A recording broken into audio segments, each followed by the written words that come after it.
بسم اللہ الرحمن الرحیم۔ ابھی یہ نیا قانون بنا نہیں ہے۔ جماعت اسلامی کے رکن قومی اسمبلی جناب مولانا عبدالاکبر چترالی صاحب کا پیش کردہ مسودہ قومی اسمبلی نے منظور کر لیا ہے، جس کے بعد یہ مسودہ سینٹ میں جائے گا۔ اگر سینٹ بھی اسے منظور کر لے اور پھر صدر اس پر دستخط کر لیں تو اس کے بعد اسے قانون کی حیثیت حاصل ہو جائے گی۔ تو ابھی یہ قانون تو نہیں بنا، لیکن اس وقت جو رائج الوقت قانون ہے اس کے بارے میں پہلے تھوڑی وضاحت کروں کہ رائج الوقت قانون وہی ہے جو 1980 میں جنرل ضیاء الحق نے ایک صدارتی آرڈیننس کے ذریعے نافذ کیا تھا، اور جو اس وقت مجموعہ تعزیرات پاکستان کی دفعہ 298A میں درج ہے۔ اس قانون میں قرار دیا گیا ہے کہ امہات المؤمنین، اہل بیت رسول اللہ صلی اللہ علیہ وسلم، خلفۂ راشدین یا صحابہ کرام میں کسی کی شان میں گستاخی، خواہ وہ زبانی ہو یا تحریری یا کسی اور صورت میں، اور خواہ وہ براہ راست ہو یا بالواسطہ، اور خواہ وہ صراحتاً ہو یا کنایتاً، تو اس پر 3 سال کی قید کی سزا ہے یا جرمانے کی سزا ہے، یا قید اور جرمانے کی سزائیں دونوں دی جا سکیں گی۔ اس جرم کے لیے ضابطے کی جو تفصیلات ہیں تو وہ مجموعہ ضابطۂ فوجداری میں موجود ہیں، جہاں یہ قرار دیا گیا ہے کہ یہ جرم قابل دست اندازی پولیس ہے، کوگنیزیبل اوفینس ہے، جس کا مطلب یہ ہے کہ پولیس کو یہ اختیار حاصل ہے کہ اس جرم میں وہ کسی کو بغیر عدالتی وارنٹ کے بھی گرفتار کر سکتی ہے۔ تاہم اگر عدالت میں شکایت کی جائے تو عدالت پہلے مرحلے میں ابتدائی طور پر وہ سمنز جاری کرے گی، وارنٹ جاری نہیں کرے گی۔ سمنز میں ہوتا یہ ہے کہ متعلقہ شخص کو عدالت بلا لیتی ہے کہ وہ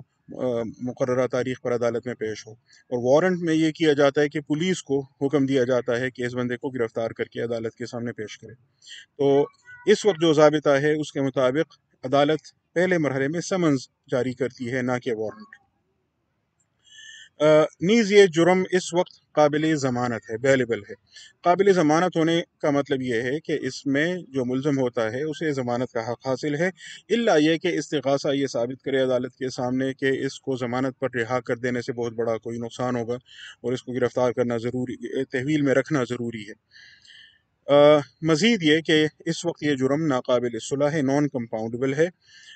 یعنی خواہ شکایت کنندہ اور ملزم کے درمیان صلح ہو، سمجھوتا ہو، اس کے باوجود جب تک عدالت مقدمہ ختم کرنے کا حکم نہ دے تو مقدمہ ختم نہیں ہو سکے گا۔ عدالت سے مراد اس وقت مجسٹریٹ درجہ اول یا درجہ دوم ہے، کیونکہ اس پر 3 سال تک کی قید کی سزا ہے اور یہ مجسٹریٹ یہ سزا دینے کا اختیار رکھتے ہیں، تو مقدمہ وہاں جاتا ہے۔ تو یہ تو رہا اس وقت کا رائج الوقت قانون۔ اب مولانا عبدالاکبر چترالی صاحب کی جانب سے جو مجوزہ ترامیم ہیں جن کو قومی اسمبلی نے اب منظور کر لیا ہے، وہ ترامیم کیا ہیں، ان کے نتیجے میں اس قانون میں کیا تبدیلیاں آ سکیں گی اگر یہ ان تجاویز کو قانون کی حیثیت حاصل ہو گئی۔ ایک تو یہ ہو جائے گا کہ سزائے قید کی مقدار 3 سال سے بڑھا دی گئی ہے، عمر قید اور کم سے کم 10 سال کر دی جائے گی، یعنی کم سے کم اس میں اب 10 سال کی سزا دی جا سکے گی اگر یہ قانون بنا۔ دوسری بات یہ ہے کہ عدالت پہلے مرحلے میں سمنز جاری کرنے کے بجائے وارنٹ ہی جاری کرے گی، پولیس کو گرفتاری کا حکم دے گی۔ تیسری بات یہ کہ یہ جرم ناقابل ضمانت ہو جائے گا، نان بیلیبل ہو جائے گا۔ نان بیلیبل کا مطلب یہ نہیں ہے کہ اس میں سرے سے ضمانت نہیں ہو سکے گی، لیکن ضمانت بہت مشکل ہو جائے گی، کیونکہ جن جرائم کو ناقابل ضمانت سمجھا جاتا ہے، قرار دیا جاتا ہے، تو ان میں ضمانت بطور حق نہیں طلب کی جا سکتی، ضمانت پر رہائی، بلکہ اس میں یہ ثابت کرنا پڑے گا کہ اگر اس کو ضمانت پر رہا نہیں کیا گیا تو کوئی بہت بڑا نقصان ہو جائے گا۔ الفاظ دیگر ملزم کو تحویل میں رکھنا لازم ہوگا، الا یہ کہ اسے ضمانت پر رہا کرنا ضروری ہو جائے۔ چوتھی تبدیلی یہ آ جائے گی کہ پھر اس جرم کی سماعت میجسٹریٹ نہیں کر سکے گا بلکہ سیشنز جج ہی کرے گا، کیونکہ 3 سال سے زائد کی سزا جس جرم میں ہو تو اس کی سماعت سیشن جج ہی کر سکتا ہے۔ اور جرم بدستور قابل دست اندازی پولیس یعنی کوگنیزیبل رہے گا، پولیس بغیر وارنٹ کے بھی گرفتار کر سکے گی، اور ناقابل صلح ہی رہے گا یعنی نان کمپاؤنڈیبل۔ سوال یہ ہے کہ قانون میں اس طرح کی تبدیلیاں، یہ سزا بڑھا دینا اور اس کو ناقابل ضمانت قرار دینا اور اس طرح کی جو تبدیلیاں ہیں، کیا یہ ضروری ہیں؟ ان تبدیلیوں کے حق میں بات کرنے والے کچھ تو وہ ہمارے دوست ہیں جن کو علم ہی نہیں ہے کہ اس موضوع پر پہلے سے قانون موجود ہے۔ وہ یہ سمجھتے ہیں کہ پہلی دفعہ پاکستان میں توہین صحابہ کے فعل کو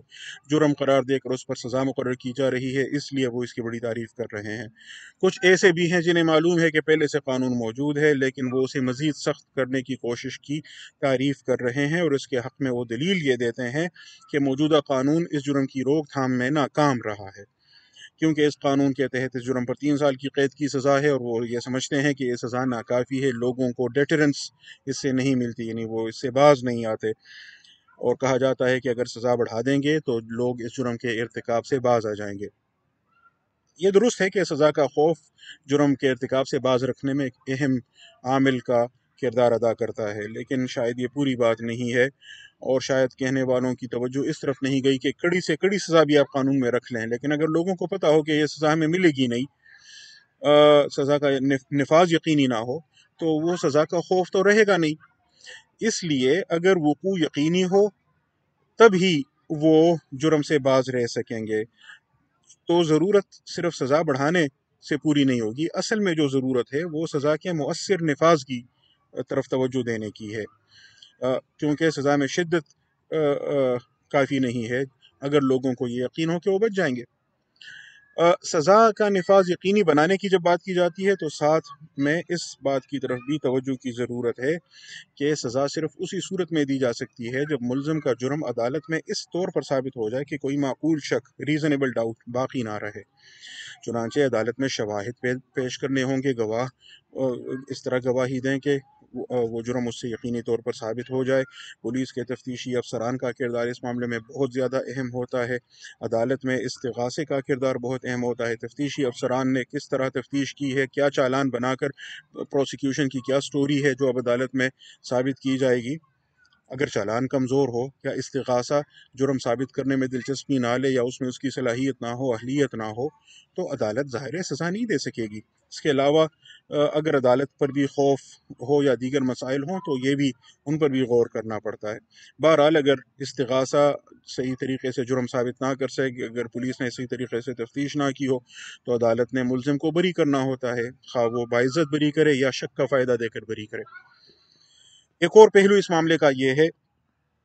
کہ ہم جانتے ہیں، عام طور پر معروف بھی ہے کہ ہمارے ہاں لوگ فرقہ وارانہ بنیادوں پر یا بعض اوقات جائیداد کا تنازع ہوتا ہے یا کوئی اور ذاتی دشمنی ہوتی ہے، لیکن الزام توہین مذہب کا، توہین رسالت کا یا توہین صحابہ کا لگا دیا جاتا ہے۔ ایسے میں جب مقدمات کا فیصلہ کرنے میں بہت عرصہ بھی لگے اور آخر میں ثابت ہو کہ ملزم بے قصور تھا، تو اس کے ساتھ ہونے والی ناانصافی کے لیے کون ذمہ دار ہوگا؟ کیا وہ لوگ اس ذمہ داری میں شریک نہیں ہوں گے جن کی ساری توجہ سزا کی مقدار میں اضافہ کرنے کی طرف رہی ہو اور اس کو ناقابل ضمانت جرم بنانے کی طرف رہی ہو، لیکن جنہوں نے اس قانون کے غلط استعمال کے روکنے کی طرف کوئی توجہ ہی نہ دی ہو؟ سوال یہ ہے کہ اس قانون کے غلط استعمال کو کیسے روکا جا سکتا ہے؟ رائج الوقت قانون میں کیا سنگین مسائل ہیں؟ 2 بنیادی مسائل میرے نزدیک اس وقت رائج قانون میں موجود ہیں۔ ایک تو یہ کہ اس میں توہین کی تعریف ہی مذکور نہیں ہے۔ جب آپ کہتے ہیں صحابہ کی توہین کی گئی تو توہین سے مراد کیا ہے؟ یہاں صرف یہ بتایا گیا ہے کہ جو شخص امہات المومنین، اہل بیت رسول اللہ صلی اللہ علیہ وسلم، خلفۂ راشدین یا صحابہ کرام میں کسی کے مقدس نام کی بے حرمتی کرے، defiles the sacred name، تو اسے یہ سزا دی جائے گی۔ لیکن مقدس نام کی بے حرمتی سے مراد کیا ہے اور اس کے زمرے میں کیا کچھ آتا ہے؟ یہ معاملہ عدالت کی ثوابدید پر چھوڑ دیا گیا ہے، عدالت کی سمجھ بوجھ پر چھوڑ دیا گیا ہے۔ تو یہ ابہام دور کرنے کی ضرورت ہے، کیونکہ اس ابہام کی وجہ سے قانون کا غلط استعمال ہو سکتا ہے اور ہوتا ہے۔ دوسری اہم بات یہ ہے کہ یہاں یہ بتایا گیا ہے کہ اس مقدس نام کی بے حرمتی خواہ براہ راست ہو، بالواسطہ ہو، صراحتاً ہو، کنایتاً ہو، ہر صورت میں یہ سزا دی جائے گی۔ اس میں اس بات پر بھی توجہ رہے کہ یہاں جرم کی تعریف میں مینز ریا کا یعنی مجرمانہ قصد کا کوئی ذکر ہی نہیں ہے، گویا اس جرم کے لیے مجرمانہ قصد، ارادہ، ذہنی کیفیت جرم کے لیے جو چاہیے ہوتی ہے اس کا ثابت کرنا ضروری ہی نہیں ہے۔ عام طور پر جرم کے 2 ارکان سمجھے جاتے ہیں۔ ایک تو وہ فعل جس سے روکا گیا ہے اور جس پر سزا مقرر کی گئی ہے، اس کو ایکٹ سیریس کہتے ہیں، مجرمانہ فعل کہیں یا ترک یعنی ایکٹ ہو یا اومیشن، تو ایک تو وہ چیز ہوتی ہے۔ دوسرا یہ کہ اس فعل کو یا جو مجرمانہ فعل ہے اس کو کس کیفیت میں اس کا ارتکاب کیا گیا ہے، ذہنی کیفیت کیا تھی، اس کے لیے مجرمانہ قصد یا علم یعنی گلٹی مائنڈ چاہیے ہوتا ہے، جسے مینس کیا کہتے ہیں اصطلاحاً۔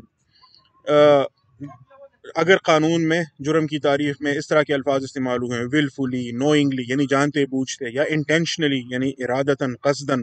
تو پھر تو ہم کہیں گے کہ ارادے کا ثابت کرنا، قصد کا ثابت کرنا، گلٹی مائنڈ کا ثابت کرنا ضروری ہے۔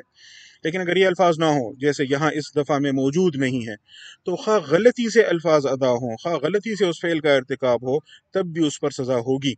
تب بھی وہ جرم ہوگا، اس پر سزا ہوگی۔ اس کو اسٹرکٹ لائبلٹی آفینس کہتے ہیں، یعنی وہاں لائبلٹی اتنی اسٹرکٹ ہے کہ صرف وہ فعل ہو جائے تو اس پر سزا ہوگی، خواہ بندے کا ارادہ جرم کا نہ ہو، خواہ اس کی نیت جرم کی نہ ہو، خواہ اس کا گلٹی مائنڈ نہ ہو۔ اہم بات یہ ہے کہ جو توہین رسالت کے متعلق ہمارے قانون میں دفعہ ہے 295C، اس میں بھی مینز ریا کی ریکوائرمنٹ نہیں ہے، وہاں بھی بلا ارادہ یا غلطی سے بھی اگر اس طرح کی بات ہو جائے تو اس پر سزا ہے۔ البتہ جو توہین قرآن کا جرم ہے دفعہ 295B، تو اس میں ولفلی کا لفظ استعمال ہوا ہے، اس کا مطلب ہے کہ وہ اسٹرکٹ لائبلٹی آفینس نہیں ہے، وہاں ارادے کا ثابت کرنا ضروری ہے، مینزریہ کا ثابت کرنا ضروری ہے۔ چونکہ توہین رسالت یا توہین صحابہ کا جرم ثابت کرنے کے لیے مینزریہ کی ضرورت نہیں ہے، اس وجہ سے یہ قانون بہت زیادہ سخت ہو گیا ہے، اور اس وجہ سے اس کا غلط استعمال بہت آسان ہو گیا ہے۔ اب سوال یہ ہے کہ اسلامی اصول اس معاملے میں کیا ہیں؟ تو اسلامی اصولوں کی روح سے بھی جرم کے لیے بالعموم اور توہین کے جرم کے لیے بالخصوص مجرمانہ ارادے کا ثابت کرنا ضروری ہے۔ چنانچہ فقہاء کرام نے تفصیل سے تعویل پر بحث کی ہے اور بتایا ہے کہ کون سی تعویل کس حد تک ملزم کو فائدہ دے سکتی ہے۔ نیز اسلامی اصولوں کی روح سے توہین کے ملزم کی توبہ سے اس کی سزا میں تخفیف بھی ہو سکتی ہے، اور سزا یکسر ختم بھی ہو سکتی ہے اگر عدالت اس کی توبہ سے مطمئن ہو۔ اس کی تفصیل آپ فقہ کی کتب میں دیکھ سکتے ہیں۔ حنفی فقہا کے لیے اگر آپ دیکھنا چاہیں تو علامہ ابن عابدین شامی کا مستقل رسالہ ہے اس موضوع پر، جس میں انہوں نے کافی تفصیل سے توہین صحابہ اور توہین رسالت کے جرم کی تفصیلات ذکر کی ہیں اور اس پر اسلامی قانون کے اصول بتائے ہیں۔ میں نے اس رسالے کا انگریزی میں ترجمہ کیا تھا ایکسپاؤنڈنگ دی حنفی لا آن بلاسفیمی کے عنوان سے، اور اس پر تفصیلی حواشی، حاشیے بھی لکھے ہیں، فٹ نوٹس بھی لکھے ہیں، تفصیلی مقدمہ بھی لکھا ہے، جس کو شریعہ اکیڈمی بین الاقوامی اسلامی یونیورسٹی اسلام آباد نے 2020 میں شائع کیا ہے۔ بدقسمتی سے وفاقی شرعی عدالت نے 1991 میں جو مشہور فیصلہ دیا ہے اسماعیل قریشی کیس،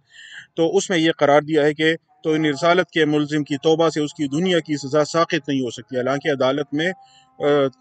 کبار علماء کرام، مفتی غلام سرور قادری، مولانا سعد الدین شیرکوٹی، حافظ صلاح الدین یوسف، ان سب نے یہ کہا تھا کہ توبہ کی صورت میں سزا نہیں دینی چاہیے۔ اس فیصلے کے خلاف حکومت نے شریعت اپیلیٹ کورٹ میں سپریم کورٹ شریعت اپیلیٹ بینچ میں اپیل دائر کی تھی۔ اس وقت سپریم کورٹ شریعت اپیلیٹ بینچ میں پیر کرم شاہ الازہری اور مفتی محمد تقی عثمانی صاحب جیسے بڑے علماء موجود تھے۔ اگر اپیل کی سماعت وہاں ہوتی تو شاید اس غلطی کی تلافی ہو چکی ہوتی، لیکن حکومت نے بعد میں وہ اپیل واپس لے لی، تو یہ شریعت کورٹ کا فیصلہ حتمی صورت اختیار کر گیا اور قانون میں یہ سقم، یہ خلا باقی رہ گیا ہے۔ اس وجہ سے یہ قانون بہت ہی